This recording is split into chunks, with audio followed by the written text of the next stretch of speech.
days later, the Germans changed tactics and sent a large formation of Haiku bombers. They drop over 70 tons of bombs. This time, they are successful and hit their target.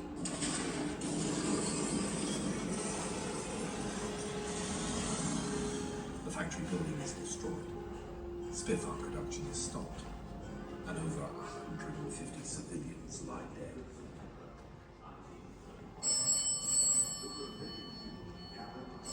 In London, Lord Beaverbrook, Minister for Aircraft Production, learns that the factory is out of action. Within a few hours of the war, he arrives at Southampton to assess the situation.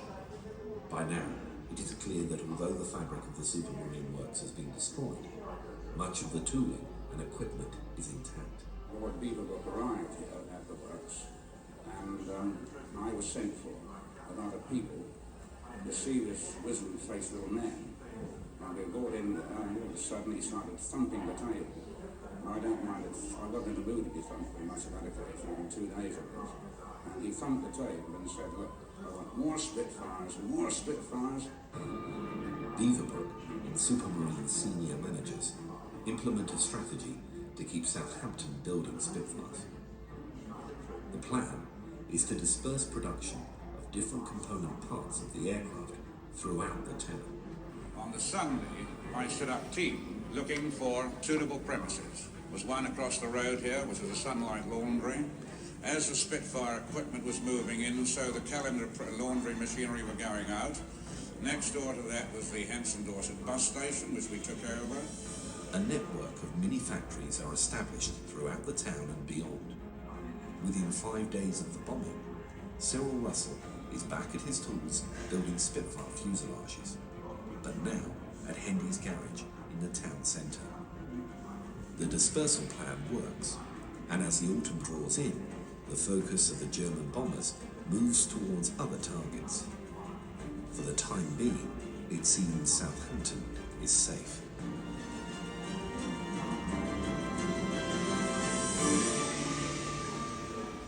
However, in November, the Luftwaffe returns.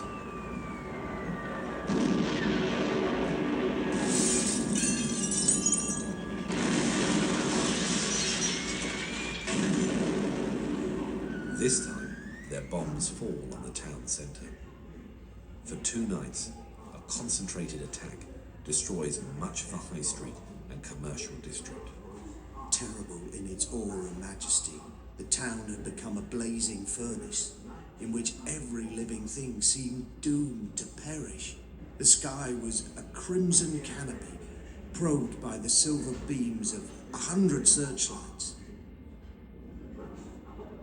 All fortunate enough to find accommodation in the neighbouring towns and villages joined the long columns of vehicles which at dusk streamed out of the town in all directions.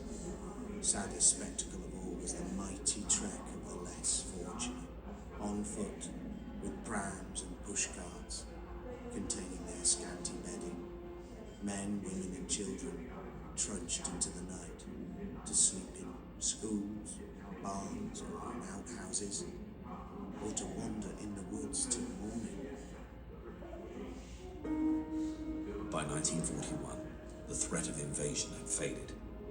Although Southampton was still a target for enemy aircraft, London and the industrial Midlands became the priority for the bombers. The town had been badly damaged and its population shocked. In total, over 25,000 bombs had been dropped on Southampton. 40,000 properties had been damaged or destroyed. But despite this, Spitfire production was only stopped for a few days.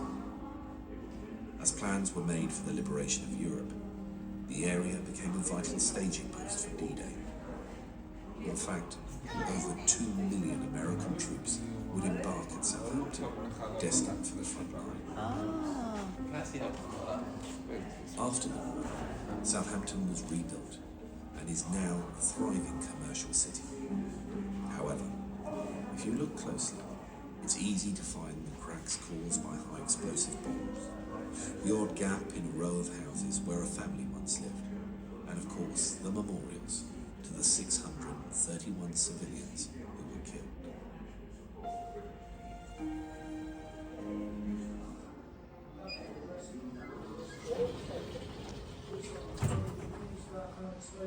So you're safe to pop over to the warning post now. It's just over there next to the pub.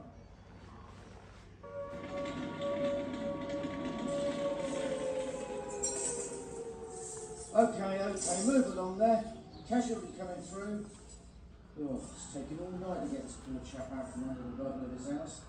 Luckily the rest of the family were in the shelter. Looks like we finally defused that unexploded bomb, so you're safe to pop over to the warden's post now. It's just over there next to the pub.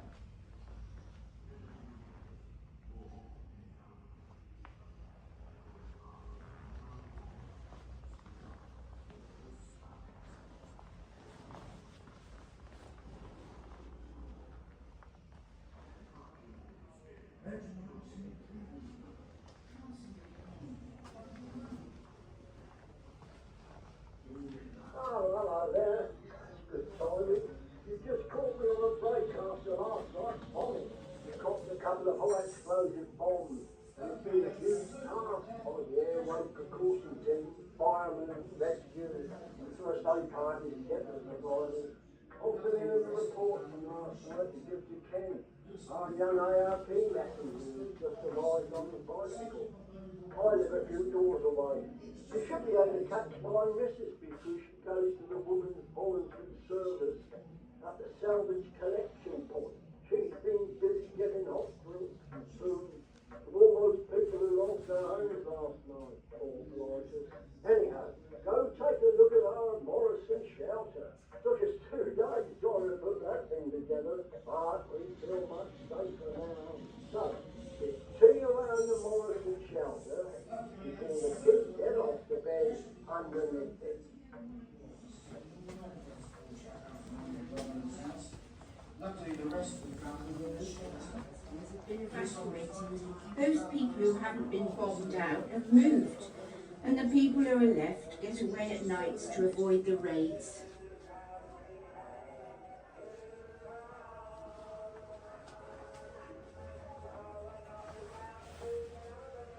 Heard you might have some more candles going.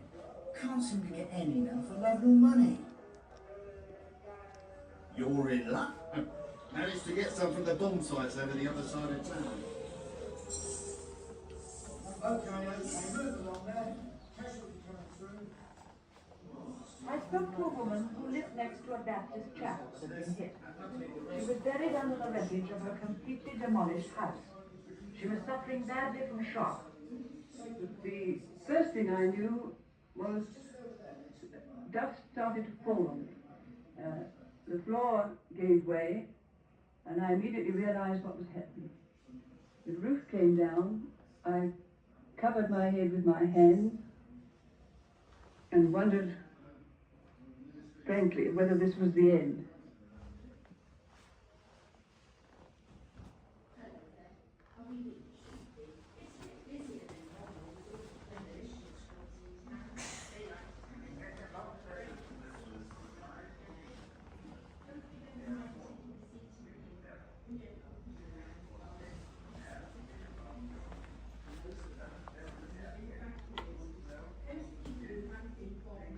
That space that the window is in was filled with wall bricks with a loose cement fixing, so that should we become trapped and not able to get out the door, the wall bricks could be smashed out the back.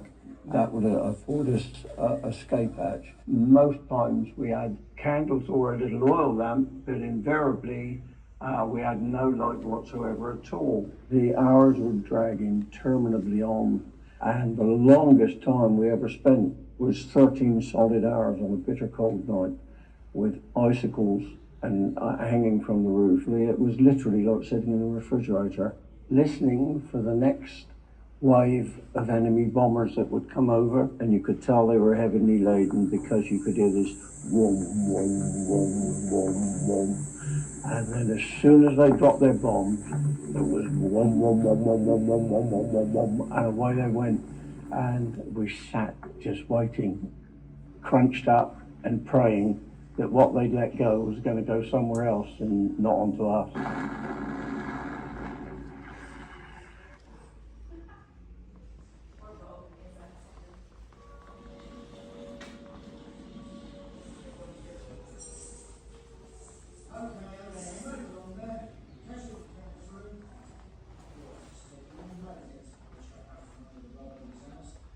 Luckily, the rest of the family were in shelter. Looks like we finally defused that unexploded bomb, so you're safe to pop over the walls post now. It's just over there next to the pub.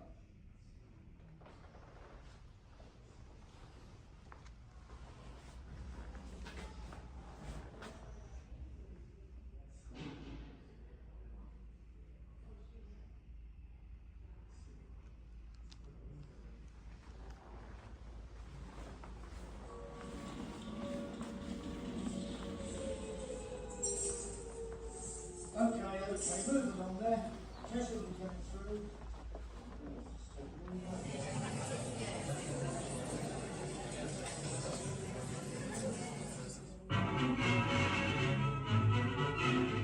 The Home Guard claimed their first victim with the shooting down of a Dornier by concerted rifle fire. I didn't join till 41 when I was 15. The proper age was supposed to be 17. But they were not too selective then and not too worried about it. And I went in front of Major Cop first off, and he said, "How old are you, son?" And I said, 17, sir. He said, "Well, you look big enough." Okay, you're in. And for quite some time, I was in what they called the infantry. Some few days later, I was issued with a full uniform. The only difference with the army uniform was that we had leather anklets and the army had webbing anklets. The regimental badge was the same as the Hampshire Regiment, which was a tiger surmounted by a rose, surrounded by a laurel wreath. Underneath the legend Hampshire, it was affectionately known by everybody else as the old cat and cabbage.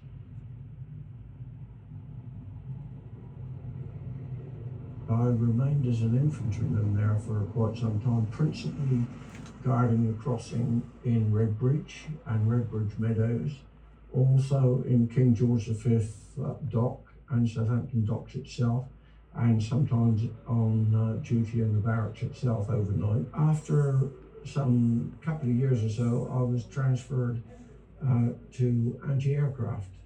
Now a well-earned tribute to the men of the anti-aircraft defences who daily win glory in the protection of our land. The boys of the RAF would be first to acclaim the work of our gunners, whose splendid marksmanship is increasingly proving so costly to the raiding Huns.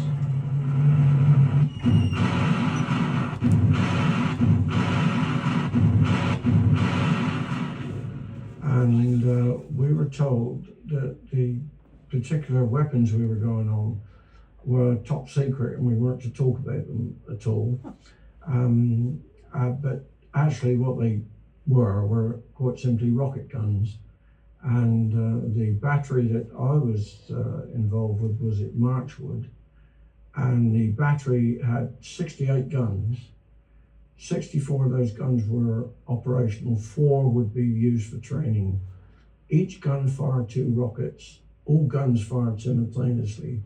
So if we got the order to fire, and at no time did we ever fire those in anger, although we wish many times we could have done, you would have had 128 rockets going up all in one go, performing what they call a box barrage.